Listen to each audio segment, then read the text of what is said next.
Aloha, and how you doing? Welcome to another exciting adventure in Hibachi Talkland. I'm here with my good old buddy here, Andrew, the security guy. How you doing, bud? Awesome. Nice to see you. Right I'm Gordo, the tech czar. Just got back from a wonderful time in Japan. I'll spend a little time talking about their technology over there. And our guest today is Burt Lum. Now, Burt Lum has been around the tech industry, oh man, as long as there's been dirt in the earth, I think. You know, he's been doing tech for as long as I know, promoting tech in numerous ways. I think what's really cool is because he shows you different ways to promote tech in this town without, I'll be honest with you, I kind of stole some of his ideas to put this show together to help us do this kind of stuff. So he's going to, get me back today. So we'll have him come on the show. The name of his show is Bytemarks, and he's Bytemarks Cafe, Hawaii Public Radio. So, cool guy. So we'll have him on the show. And so, what's the latest with you, dude? You traveling fool? Nothing. Well, interesting. That was on Burt's show Wednesday. Okay. And we were talking about cyber. You know me. I've been scared to death this year for our industry. Right. And so got a little more education with Zhao, who was the guest there on Wednesday night. So it's just refreshing to see that a lot of us in tech are starting to talk to the community about the problems, because as Zhao said, if you're not in technology a little bit, like no one knows. Right. And he's got a broader perspective, I think a little more global perspective than I have, even in the market that I serve. So I'm just driving down that path. So driving down that path. Still beating the drum, and we're sharing some info. Driving down we had that, a great session driving down that path, show. pushing the tech. So let's do this. Since we're pushing tech, let's got our segment. Got one tech job, right? Oh yeah. What do we got today? So we can show on our little shots that we find these great things around. Andrew found this one. Got one tech job. So yeah. Yellow curved fruit, 89 cents a pound. I think it's called a banana. Was he just too lazy to? I don't even understand. It just cracks me up. It has to be a joke. It has to be. Do you think they let him make any more signs for the produce? I don't know. But it's classic. I love it. It's just really yellow good. Curved fruit. Yellow curved fruit. You don't see that often. So anyway, that's our tech industry at its best. I can see this guy writing code. So anyway, so that's happening on there. So yeah, so you're still getting the cyber stuff, still getting word. So we had a couple of big news breaks on the cyber yesterday, as a matter of fact. More vulnerabilities was it exposed. 4 million federal government employee and possibly significant other records were hacked. Acknowledged they were hacked yesterday, but it sounds, after doing some more research this morning, that they've been hacking them for almost a year. And they just got caught. Finally, we caught them. And so they believe it's out of China. And so they've got social security numbers. They've got medical records. Remember we talked about the value of medical records? They've got medical records. With that one. And this is all from the federal government's websites, or not websites, databases. And I heard one of the senators or House members said he considered this an act of war. Yeah. And so I thought, oh no, it's going to be interesting to see what happens as a result of that. What do you think is going to happen? I think there's going to be lawsuits for data loss. I think there's going to be protection offered. We've said it time and time again on here. There's the people that are acknowledging that they're hacked, and there's the ones who don't know they've been hacked. Right. This data accessibility is, I don't know if it's getting easier. I was listening to Telos yesterday, the Cisco team that works to shut down the larger threats that are out there working. And I was listening to a broadcast of theirs, and as active as they are, the groups like them at level 3, and they're working hard on these major groups that get a million, 2 million, 5 million machines set up, and they're running massive attacks. Right. And they're good at shutting them down, but it takes some time to react. It takes some time to figure it out, what to do, how to shut it down, and then how best to monitor it, make sure it doesn't come back. And it's basically a war of money. They were saying that the big SSH one, they said it took about $500,000 worth of work to get that set up. So when they shut them guys down to make a move, it cost another $500,000. It's because it's malware as a business today, and hacking is a business. And so it's really going to become this point of, how much can you afford to defend? Because you run out of money, right? There's only so much defense you can put out there versus how much can they afford to spend attacking you to get the data. And Well, It's wide open. their economy is based on, not their economy, but, they've got people that get paid a very small amount of money to work 12 hours a day, pounding this stuff out, and pounding in rooms and rooms and rooms. I mean, I was reading, this new thing that's coming out of Russia. They call it the Russian trolls. And Oh, yeah. so they're actually The media stuff. they're actually doing media stuff Wow. that looks like it's real. They compromise look like a CNN website or a CNN broadcast, to say that something negative is happening in the United States. So they did one that said there was a big chemical spill and fire in North Carolina or something like that, and people were dying, and how badly the U.S. runs itself, that these things are happening, and it's 100% fake. But they've got trolls that are got dozens of Twitter accounts, pounding that out on Twitter, putting it up on Facebook. They've got video clips that they've taken from somewhere else and inserted into it to make it look like real. And this is their new propaganda machine. And then they're also doing all great things about what a wonderful guy Putin is and all the things that he's doing to make their country so much better. So it's just PR based to make the U.S. look like we don't have what we have. What we have just to make us look bad. So so now we're getting Sure. the hacks, the viruses and all this stuff. Now we got the trolling going on where they're broadcasting this information, which we do not do on ThinkTech. Our stuff's pretty real. Yeah, it's pretty real. So, but those kinds of things are all happening on that Wow. on that front today. Well, I think that the misinformation game, right? So that's what you're talking about, is people using misinformation to create, maybe it's just a public opinion in that case, or, phishing is misinformation meant to make you give up some password or something like that. Right. So, the misinformation game, people that are not aware, right? So a lot of people don't pay any attention to all these developments in technology. They may have a device, like a phone or a computer at home, and they're using and they're connecting, and they're completely oblivious. So I wonder how many people in Russia know that that's absolutely fake. And you know Or how what? many It's probably think not totally real. Yeah, I would bet that the majority of them would think that it is totally real. I mean, you got Burt's in here. He's periscoping right now. I mean, It's real. how do you know it's real? It's I mean, real. this could be fake. But that's a good example, right? You could be staging things and Sure. then putting it up there. I mean, it's really getting just mind-blowing to me now of what's happening. And the other thing that happened was the IRS acknowledged, they got hit again. Again. And I don't know if I ever told you, on one of the first go-arounds, I got hit. Oh, really? My Oh, tax return. Really? My federal tax return, I think it was 2012, I tried to file electronically my tax return, and my tax return got rejected. And the IRS came back and just said, we cannot accept your return. But then there was no explanation.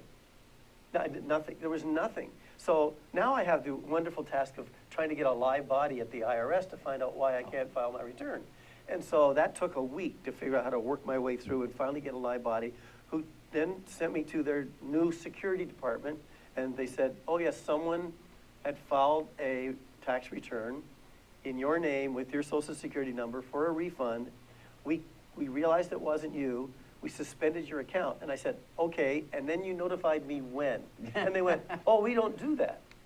And back in those days, they didn't do it. We don't notify you. It's up to you to find out about it. And then besides, well, how did I know who to call? Sure. I mean, I don't know anything. And they said, oh, and we have a script. And they just got it. And they said, you need to do this, this, this, this, this. So I had a whole script of things. They couldn't even email it to me. I had to file a police department report with the Honolulu Police Department. You imagine that? All about theft of information? Theft of information. Oh, wow. And see, when the officer came into my office and said, "You're filing a complaint on your tax return?" I said, "Yeah, this is a federal rule. I got to file this document Dude, on this." I didn't hear that story. And then they said to me, and I had a refund that year. They said, you will get your refund maybe in about a year from now." From 12? And I said, well, are you kidding me? If I owe you, do I get interest? So I went ballistic. I bet if you owed, they'd let you pay right away. I went ballistic, and I called my good friend, rest his soul, Dan Inouye's office, and said, I'm taxpayer. This is not right. right. And I got my return in about 3 months. Yeah.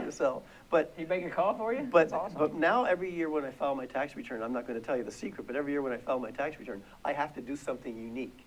when I file that return. So, you know, You don't want to share that with the world? I'm not going to tell you at all. So, and, you know, probably they. And Periscope, how many followers you got on They there, probably Burt? hacked it already. So, yeah, so that was the one thing that happened to me. Wow. So, and they said, oh, $50 million have been given out in illegal Up to the wrong people. refunds. Just, that's what they've acknowledged. Wow. That have been given out, $50 million in refunds to people that are not the ones supposed to be getting it, if getting a refund at all. And so people, I think people are amazed. Like they think like, oh, I don't have any information worth taking. These guys, they'll take your account to get into the places you go and steal that information. Right. Like it's really not. You really are a vessel for a hacker. Yeah. You know, just your information, what you are, where you go, becomes available to them once they infiltrate you. And I don't think people understand that it's monetized that way. And Yep. there's guys who sell lists of 1,000 people's account information. So, and those, they're not worth much, $1 a person, versus like the healthcare records. Alan was saying 55. $50 a healthcare record. So obviously the type of threat that they're working on and that they're proficient with, really is what we ought to say. And then the information that they can get, it's monetized, and it's hundreds of millions of dollars, maybe billions globally. I don't know. So, you know, taking that It's a to big market. to the next level, my wife gets a letter Huh? last week, this thing gets a letter IRS? from the IRS Oh. saying, we're unable to process your request for information. And I'm going, Deja vu. what request for information? And here's a phone number to call. Oh, And she didn't send anything. she They had- just sent a letter. They sent a letter, said that we're not I able got to you. process I missed that first we're time. not able to process your request for information. Okay. She hasn't requested any information. Neither have I. That's not a good sign. But they said, here's a phone number to call. When she calls, the guy is clueless. He doesn't know. He says, oh, you got a letter?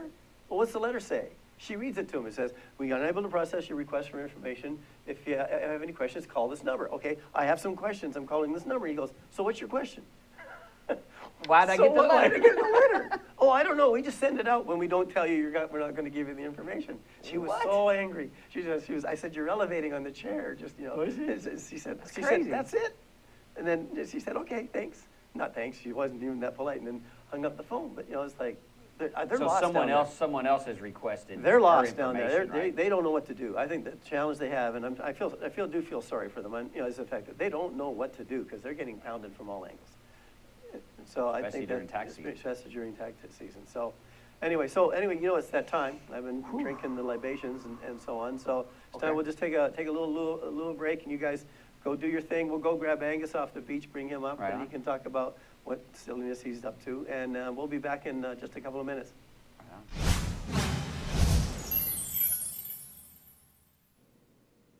Hi, I'm Jay Fidel of ThinkTech Hawaii. Won't you consider helping ThinkTech? We're a 501c3 Hawaii nonprofit corporation, now in our 15th year. Our model and very existence depends on ongoing contributions from our underwriters. We are very appreciative for their support. We're hoping you will consider becoming one of our ThinkTech underwriters. Unless our underwriters prefer to be anonymous, we publicize them on thinktechhawaii.com and on our daily email program, sent to some 7,500 subscribers, our live stream talk shows, and our OC16 productions. With help from our underwriters, we have developed a high-tech video studio in Pioneer Plaza, and we now live stream 25 talk shows per week, covering science, tech, energy diversification, community, sustainability, and globalism for Hawaii. And we stream our earlier shows all night long. Our live stream is on thinktechhawaii.com. Check it out. We also upload all our shows to youtube.com, where we get 18,000 views per month. And we broadcast 12 hours per week on Olelo 54 and 3.5 hours per week on OC16. We also do monthly luncheon panel programs at the Laniakea, and we write a monthly column for the Honolulu Star-Advertiser. We're really active. Our plans this year include improving the coverage, content, and production values of all of our programs, and including more issues and guests relating to the neighbor islands, either by Skype or in person. If you agree with our mission, I hope you'll consider helping us. If you have any questions about any of our activities, or if you'd like to discuss our underwriter arrangements, please write to me at j@fidel.com. I look forward to hearing from you. Thanks so much for considering this suggestion, maybe even including you among our underwriters. Mahalo, I'm Jay Fidel of ThinkTech Hawaii, and I approve this message. If you approve it also, please give us a call. Hi, I'm Ethan Allen. I host Likeable Science on ThinkTech Hawaii, and I do this because I care about science literacy in Hawaii. I want to spread the understanding that science is a vital and interesting part of everyone's life. I want to make sure the broadest possible spectrum of people understand the beauty and the value of science and realize that science plays out each and every day of their lives. I want you to understand that science is fun. So we bring onto this show each week guests who are scientists, from astronomers to zoologists, and we talk about what they do and how they do it. But most importantly, we talk about why you should care about their work, why you should see that their work has value and impact on your life. So I hope you'll join us Fridays, 1 p.m. here on ThinkTech Hawaii. You can watch us via live stream. You can watch us recorded on Olelo, and you can see us each week. We hope you'll join us. Aloha, my name is Josh Green. I'm a senator from the Big Island. I work in the ER there. But on Tuesday afternoons, I get to come and spend 45 minutes to an hour with Jay Fidel and the ThinkTech staff. They're terrific professionals. They help us to bring some of the leading cutting-edge topics here across our state to you. So you can join us at our show on healthcare in Hawaii to talk with leaders from across all the spectrum of health in our state, or you can join us for any other show where we talk about economic development or tourism, or some really eclectic programs too. So really, we'd love to see you here on our show. Thanks for joining us and thanks for supporting us. Thank you. Hey, right on. Welcome back. Aloha. Thanks for joining us on Hibachi Talk. We found Angus down on the beach, and I think he's got something for us today, as usual. Angus, what do you got, man? How you doing there, Drew? Yeah, right We got on. the new studio going here. The lights are really into getting me baby blues. You know, it's really something else. Anyway, it's really great to see us. See, Burt, we got Burt Lum in the place, too. That's really great. I've been on this show, you know. He gave me a 1-minute spot. It was awesome. It was terrific. You know, everybody saw me. I was famous. Anyway, Drew, I usually tell you a wee joke at the beginning of every show, but, you know, I was thinking the other day that I was playing chess with my girlfriend, and I said to her, you know, we had to do something exciting. So, know what we did?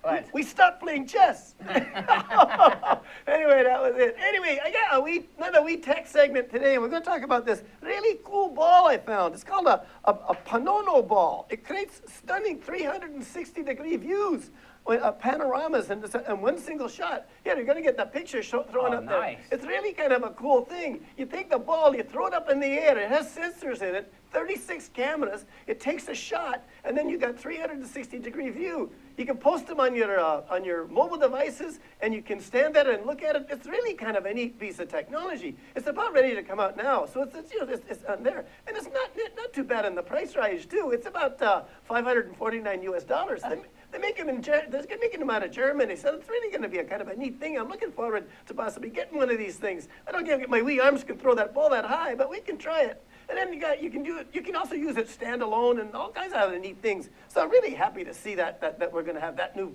toy coming in within the next few weeks or so. So we'll look out for that over the next time. Anyway, Drew, that's my segment. I'm going to go back down and see the lassies at the beach. And just remember, everybody, let your wind gang free wherever you be. Aloha! That is awesome. Thanks, Angus. I appreciate that, man. That's a crazy ball. And, you know, Angus has got a lot of these $500 devices. I don't know where he's getting his payroll from. It's good stuff. Anyway, moving on from the camera ball, we got Burt Lum in the house from Bytemarks Cafe, and we're going to talk about what it takes to bring technology news out to you guys. Aloha, Burt. Hey, how's it going? You know, how am I supposed to follow that up? Angus, You can't. I know. you have to follow Angus' You toe. can't. I'm going to be like a can't real... follow You're not that. the first one. I'm going to be a real distant second on Nah, that. it was good. It was good. Angus brings cool gadgets. Yeah. So anyway, Burt, nice to see you again. How's it buddy. going? Nice Yeah, to see you. man. Yeah. It's always Glad fun to to get have you in you here in the finally. house. You've been around the tech industry a long time, but we always like to ask, get a little bit of your background, where you grew up, where'd you go to school, that kind of stuff. Geez, I mean, what, going back that far? Yeah, Going all back the that way, far. Well, man. Tell us the start. Let me Like start you said, with... you're older than dirt. I went to Iolani when there weren't any girls there. Oh, really? I'll leave it at that. Wow. You know, and Wow. then I went to University of Washington. I went to Stanford, got my double E degree.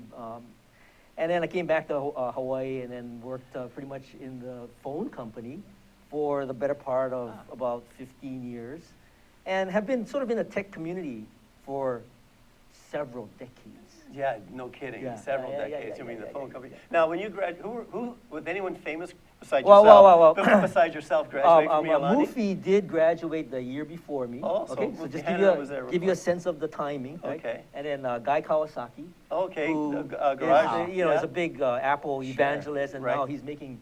I guess his notoriety is that he is like a social media evangelist. He does the self-help, talk sort of stuff, circuits, sure. yeah, and he does a lot of writing, a lot of books. And he did the small, one of the first guys to start the small donations for startups. Yeah.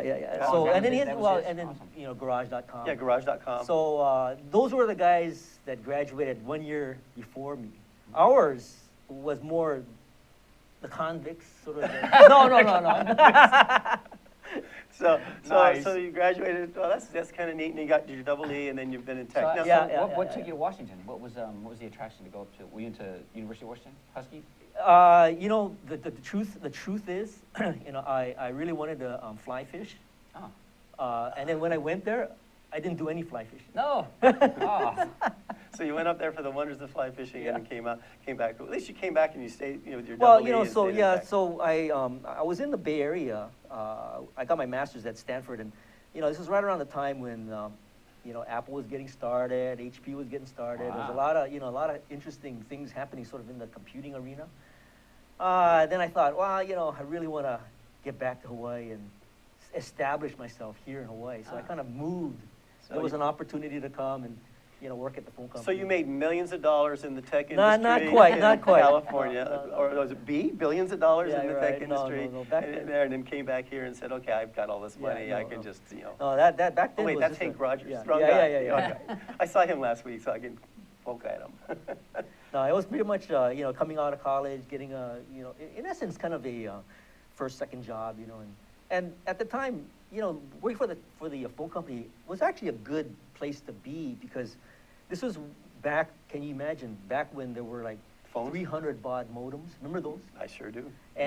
But then it quickly evolved. To We had DSL. the benefit. Well, no, you're making a big leap. Yeah. So from 300 to 1200, and then we went through the whole evolution of PCs. PCs got introduced. You got local area networks that started to get introduced. You got Yeah. wide area networks. So what happens? Wide area networks is pushing advanced network services, right? So you got 56K, you got ISDN, you got those things, and then the consumer market, the 56K. commercial market is really pushing T1s and DS3s. So now the phone company has to reevaluate their network services. Then more advanced services start coming out, like frame relay and all that kind of stuff. So you have all this wide area stuff, and then also what we were watching was not only the evolution of the PC, but all the computing that now was becoming more closer to the actual consumer or the person working at the company, right? So rather than having computing be located in the data center Right. or the computing center, computing was coming closer and closer to you as the employee or you as a consumer. I remember, back in the day when personal computers were just getting introduced, at that time there was something called a steno pool. Right, and the steno pool was. Well, you where- are dating yourself. Man, you are pushing That it. was when you had, Andrew, a document that needed to be typed up. You have to issue it to the steno pool, and the steno pool will type it up, and then they give it back to you, and you make the correction, and you give it back to them, and they make the final. And that was business, or That was business. That's part of corporate. So did you have, I had a secretary that would come in with a steno pad. Talk about wasted resources, right? Come with a steno pad, took shorthand. I dictated the memo. Look at your face. It's like you've never seen this before. So dictated the memo. She would go back and type it on a typewriter and come back in, and then I would review it. So it would take like 2 or 3 days for that memo to go out. I mean, that was how long, and now we shoot these Right, things and out. then the thing is when PCs started to get onto people's desks, one of the reluctance about putting PCs on people's desks was it would threaten the steno pool. You might Yeah. put those guys out of Well, business. I would hope so. Right, so in a corporate environment, you don't wanna disrupt things that were Yeah. pretty much the culture, right? So technology Wow. has always been disruptive, and I've had the fortune to watch this over time, actually be a part of how this thing was evolving. Wow. Right. I left Hawaii Intel back in '95. Was it Hawaiian Tel then? What was it called? Yeah, it had a bunch of names. Yeah. It was Hawaiian Tel GTE, GTE Hawaiian Tel, you know, and then well, I left, and then there was a whole thing with I think it was Southern Bell, and they bought GTE, and then they converted it to Verizon and all that kind of stuff. Right. By that time, I was working at the Maui Supercomputer. Spent some time did over you? there. At the MRTC? Yeah, Right yeah, on. yeah. Wow. And then came back and started a data center company, and so it's been an exciting. It's been a big exciting year. Now, you really promoted tech. I mean, you've done a number of events. You put a lot of your time Yeah. and your money, and you don't get paid to promote events. I mean, what are some of the events that you've promoted Well, over the years? Before we get to that, I mean, there's a reason why I thought that it'd be important to kind of do stuff like that to actually nurture this community that we refer to as sort of the tech community. Right. In 1998, at that time, the Honolulu Advertiser asked if I wanted to do a column. And so I did a column for 6 years called Bytemarks. Okay. And during that period of time, there was a lot of people that were in touch, and I wanted to try to stay in touch with them, right? And then in 2004, they decided to discontinue the column. And in fact, it was because there was in the living section, they wanted to do a whole section on personal tech, right? Mm-hmm. But they tried it, and over the course of time, they felt that it was maybe either moving too fast, or there was, you know, they couldn't really find the right kind of material. So that whole section ended, right? Mm. So then I had to shut down the column, and in 2004, I thought, well, it would be good to keep in touch with the tech community. Mhm. So back then, we started to do some online, like online communities that sort of kept in touch with people that were in touch as a result of the column.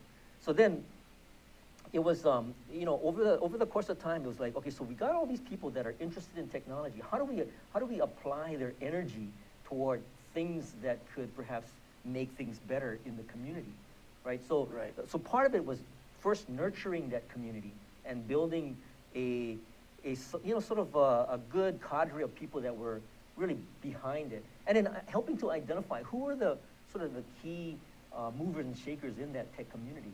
And then as time went on, are there things that tech community can get behind Right. to stand behind some initiatives and some momentum building sort of change agents that were happening? Yeah, and you did that. I mean, you pushed things like open data, Well, okay. open government. Right, okay, so you and Forrest Rizal were, I remember when you asked me if you could come on the show and talk about some of the digital initiatives that the city and county was behind. And I thought, well, that'd be great, and let's kind of talk about that. But what that offered was an opportunity to understand where you guys were going in the city. And I think what was really cool was you guys came up with the idea of doing like a city camp. Yeah, right? Remember? yeah, we did the camp. Now, the where it intersected was that I had already been doing something called the Unconference Yes, yeah. over the Yeah, course of they were like, cool. like 4 years prior to that. So the city camp concept was bringing together government workers with the community and brainstorming ideas on how could things be made better, different, how can there be a collaboration between the two. Right. What I was able to bring to the table was, we've already been doing these unconferences, right? We've been already doing these collaborative environments, so how can we apply that to a city camp? So you guys actually got me involved, and that was sort of my aha moment that, hey, you know, some of the things that I've been doing sort of on my own, Right. unconference, kind of just a little grassroots. Right, pulling the community- university yeah, kids in. Yeah, could actually be applied to a larger institutional initiative, like something happening at the city. Right. Right, so, so we did city camp back in 2011, right, the end of 2011. And I think we had like 150-something people show Wow, up. And that's awesome. and, you know, what was really cool was that you brought people together that wouldn't commonly interact with each Yeah. other, right? And you got a chance to find out, you know, what questions do you have, or what challenges inside government prevent you from perhaps, you know, doing the things that you want to do. So there's ways that perhaps some ideas could get shared, some applications could get shared. We then did a civic hackathon. Remember, Right. it was like in January of 2012. We were promoting some applications that could get built on open data. It just happened that the only open data set that was really solid was the bus. Yeah, it was the Was the and, bus, and, right? you know, and I got to tell you the story on that bus Sure, data. yeah. So the bus data, when we went to the bus and we asked them if we could have that data, they refused to give it to us. They said, no, we can't have that data. It was the, it was the transit data, the timing and all those kinds of things. And I said, like, why are you not going to give me the bus data? And they went, well, because we're not always on time. Right. And Yeah. I was like, okay, like people don't know that. And so then I said, so well, how often are you on time?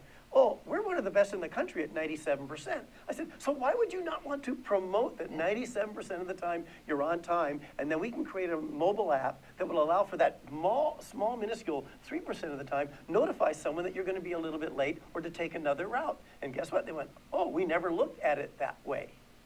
It was all defensive, right? Well, yeah, It was yeah, all yeah. defensive. Well, It even comes from his idea of putting the people together. I mean, Yeah. it well, makes sense. but even you know, like you have the three bins, right? You have your gray bin, you have your green bin, and your blue bin. Right. And each day each day corresponds to the hard one to remember is the blue bin and the green bin. Yeah. Right? Okay, now hold that. Okay. So because Okay. we got to pay some bills. Okay. So, but I like it's called suspense. We keep Yeah, the yeah, audience yeah, in yeah. suspense Right on on. the A colored teaser, bins. a teaser. Yeah. Aloha, I'm Kili'i Akina, president of the Grassroots Institute and host on Ehana Kako, a weekly program on the ThinkTech Hawaii broadcast network. Ehana Kako means let's work together. Think of the sad alternative, let's not work together. Here in Hawaii, with all of our diversity and the richness of the people, it's important for us to come together around issues on the basis of what's right and what's good and what's going to serve the common good. And that's what we try to do at Ehana Kako. Every week we interview movers and shakers, people in government, business, and other sectors of society to talk about how to create together a better government, economy, a better world here in Hawaii that can bless the rest of the world. I thank you for your attention to ThinkTech Hawaii, and we look forward to seeing you every Monday, 2 to 3 p.m. on the ThinkTech Hawaii Broadcast Network. We're Ehana Kako, and we wish you well. Aloha. Uh-oh. Well, there you go. Bytemarks Cafe. That We're Burt, back. I gotta love it, man. Been doing a good job on that. Oh, thanks. So we were talking about the bins, right? So Okay, the okay. bins and so on. So we're gonna hold that for just a sec, because I was on a recent trip to Japan, and we Mm-hmm. usually do this thing. You got one text job where we try to get Andrew to get guest texts and so on. Failing he's me. I'm failing. like 3 points to the. Yeah, I'm he's 12. It's like 12 to 3. I'm And, not you know, very good at it. I don't know what's happening there. Well, last one I even forgot, so that made it even more fun. So anyway, I was in a trip to Japan, right? And their technology is right off the scale. Mm-hmm. So I mean, Zuri, you're gonna throw up a picture. This is one of the finest pieces of state-of-the-art technology I've seen out of Japan in a long time. Come on, man. Awesome, man, I tell you. And I'm always running out of tissue when my Is that, sinuses so when are you have a acting up. cold, like, that's awesome. Allergy season in Hawaii would be perfect. It'd be just awesome. Anyway, Whatever that's happened to the handkerchief? You know? Oh yeah, there's a good thing. The hard Anyway, part is another- that you can't walk and do that. Yeah, at the what do same you time. do with that? Well, there's What if people- it's windy? People there's Yeah. people walking and texting, so why not do this? Anyway, that's Walking and tissuing. promoting technology, and the Japanese are first to the table once again. All right. So anyway, could talk about the bins. So tell Well, us okay, about the so bins. so you know how you got a little bit of pushback from the bus. We were thinking about, couldn't we just publish the schedule for the bins? Okay. And we got pushback from that because what if we, the city, make a mistake on, the day that the green bin should have been the blue bin? So if there's a mistake, then we don't want to be responsible for that mistake. That's why we don't want to publish that schedule. And so you didn't get the data. No. Wow. So we have to still use the one. Well, So I think for the most part, everybody who figures out, what bin to put out, Yeah. they look at their neighbors. Exactly. Yeah. Yeah, so I got a good story. So 2 weeks ago, our neighbor was wrong. So my wife walks the dog in the morning. She took the wrong one out. And then when she came home, she was irritated with me. I'm like, I didn't take it out. She says, well, don't you know that it's the wrong one? Like when you see it, I'm like, everybody had the wrong one I'm on the cul-de-sac. How am I supposed to know? It was ridiculous.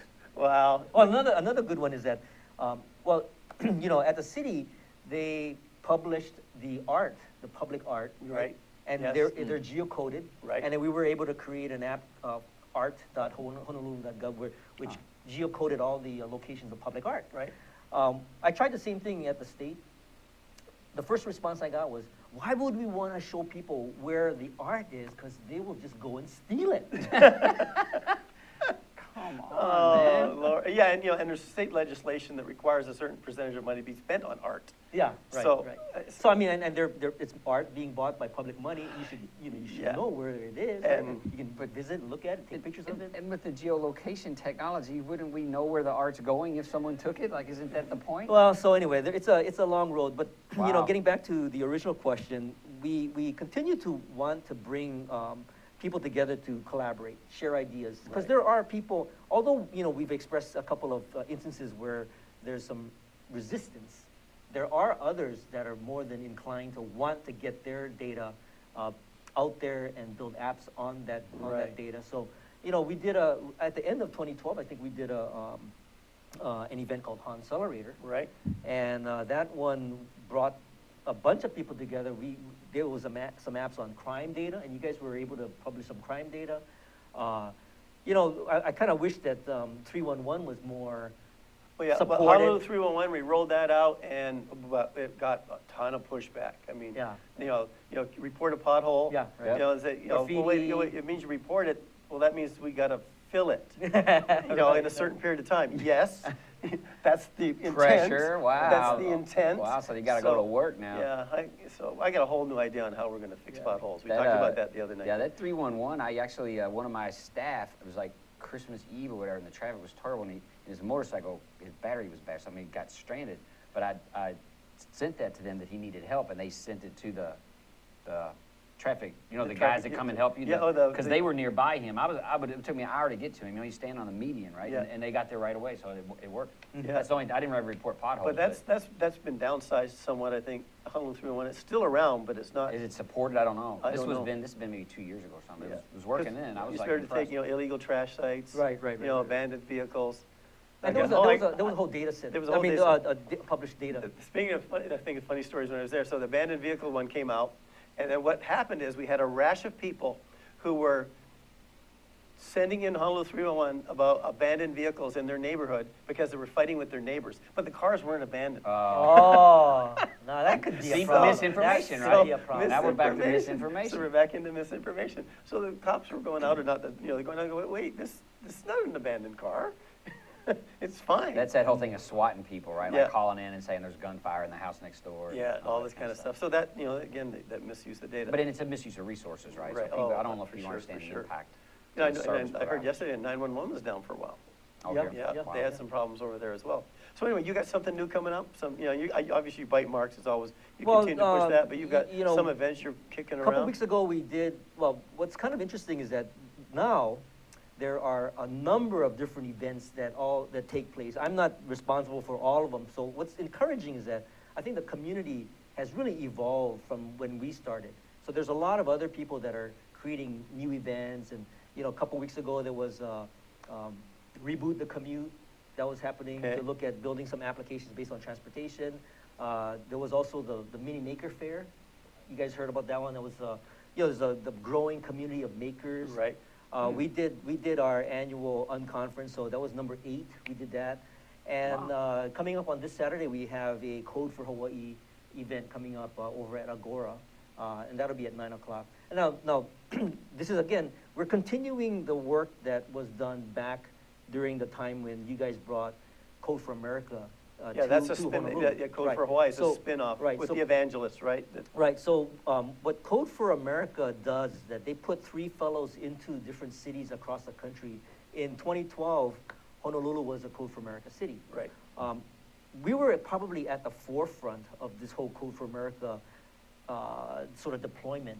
And one of the things they recognized was that they can put fellows out into the cities, but once they leave the cities, who's there to really kind of Keep it That's going. right. keep it going, If right? you don't have the champion, Yeah. it goes by the wayside. Right. So we were kind of natural because we had already been working with the tech community, right? So we've already been establishing our relationships, and we were already kind of boots on the ground. So between 2012 and now, we've done a bunch of different projects, but we wanted to, and Code for America has actually officially rolled out a brigade program, right? So there's a Wow. Code for America Brigade, and the Code for America Brigade in Hawaii is called Code for Hawaii. Okay. And we're going to be doing an event this coming Saturday. And how many members? How many members in the Well, brigade you right know, now? in the we have a Google community that probably has about 100 people in it. Really? Right. But you know, in terms of active coders and civically engaged people, there's probably about 40 to 50 people. The event that we're doing this coming Saturday, we wanted it to be small, because we wanted to get people that were really committed to working on some actual applications. sure. Right. One of the applications we're going to be taking a look at, perhaps trying to figure out how do we revive it, is Honolulu Answers, which came out of New York. Okay, yeah, right? remember that one, right? So just as a bit of history, Honolulu Answers came out of the Code for America presence here in Right. 2012, but it has since sort of gone dormant, right? And what we're interested in doing is forking a copy of it, basically, because what happened is Code for America has been using it elsewhere. Yes. So the Right that on. original code has been replicated across like Oakland and a bunch of So other it's cities. useful. So Right. it's good. So right. it's good work, right? But we Awesome. want to take that code and maybe stand it up as a independent Honolulu Answers. Right. And look at the potential of creating something outside of government and maybe use it as a. And you're hitting right on this, right on, I think, the new wave that we have to get behind is that, you can't wait for government to do it. You have to figure out a way to work around, through, with the government agencies to do what you do it. And you know what, and a lot of these things, you do not need permission to do it. As long as you can get the data, you don't need permission. So if you want to get the data, you do not need permission to write an app. You can write the app. And it's on you to make sure that it's accurate. That's the key, right? Right. So, I mean, I encourage, people out there, if you're thinking, I'm trying to come up with a cool new app, guess what? There's 1 million needs within the city. 1 million needs within the city. You find one, find the data. There are some data sets online, you can get them. Find the data, build your app. Just go and build that app, because other cities can pick that up. There's going to be cool stuff. there's going to be a continuing, growing trend of more and more data. You're right. You're going to have to find ways of working through, around, with. Ideally, you want to work with. What you got to do is you got to find the champions inside that, Right. that are willing to work with, right? us, yep. And then that's the best kind of combination. Yep, yep. Yeah. So you're not going to believe this. We have now once again What? We have? burned Well, away. look what we learned. Burned away. Awesome. 45-minute lunch hour. We want to thank you, everybody, for coming. As now, don't go stealing this idea on your Bytemarks Cafe. I mean, we give all of our guests this highly exclusive autographed solo. Oh, wow. So these are rare. We've issued 21 of them now as of today. That's right. So anyway, so you can have that and as a piece of memorabilia of this great event. Thanks a lot. You gave us some really good information today on what's been going on in the community. And watch Bytemarks. And come and help out with the come event. On, go watch Bytemarks, or watch. You can watch it, but listen to listen, Bytemarks Cafe. Watch. Yeah, I got a face for radio. Yeah, watch out. You got a face for radio. You got Hibachi Talk. You come watch us. We'll try to get to promote this.